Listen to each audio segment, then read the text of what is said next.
hụrụ akụkọ sịrị nnukwu ọkaikpe Naijiria bụ Kukerekun akwala arịrị na agwa na-ezighị ezi ọ na-ahụta n'etiti ndị ọkaiwu Naijiria.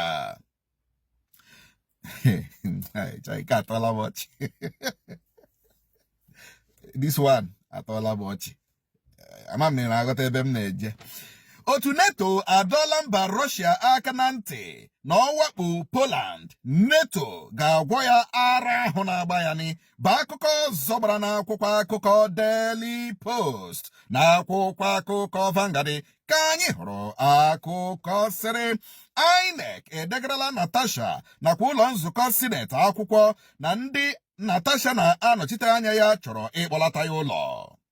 Yaradua manyere mmiri tuoro Abiola na ntuliaka elu praịmarị SDP ka Atiku kwuru bụ akụkọ ọzọ gbara n'akwụkwọ akụkọ Vanguard. N'otu akwụkwọ akụkọ Vanguard ka anyị hụrụ akụkọ sịrị ndị agha anwụchiele ndị gburu onye ụkọchukwu ụka Katọliki na Kaduna. Ndị otu na-eyi ndụ egwu Lakarua egbuole ndị ọrụ kọstọm mmadụ abụọ na Kerbi bụ akụkọ anyị hụrụ n'akwụkwọ akụkọ Punch. N'otu akwụkwọ akụkọ Punch ka anyị hụrụ akụkọ sịrị Idel Fitri ọchịchị etiti ekwupụtala abalị 31 nke ọnwa Maachị na abalị mbụ nke ọnwa Eprel dịka ụbọchị ezumike.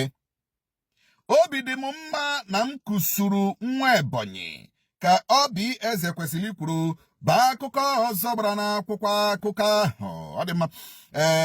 Okwu Obi Ezekwesili na nwa Ebonyi ahụ achọghị m itinye ọnụ. Because emotionally I know where Obi Ezekwesili was coming from in the whole brouhaha, in the whole fiasco. Emotionally, I'm a Shabiaga. Emotionally.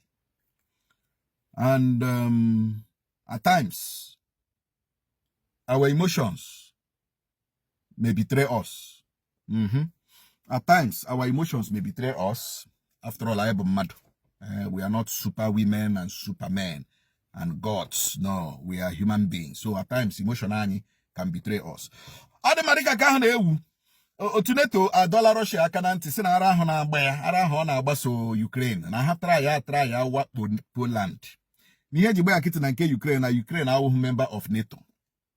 Ihe ji gba ya nkịtị, Ukraine is not an officially recognized member of NATO. Ọ bụrụ na Ukraine wụ member of NATO, NATO ga-agwọ Russia ebe a, tie ya ịgbakwụ. So Russia na ha plan to invade Poland.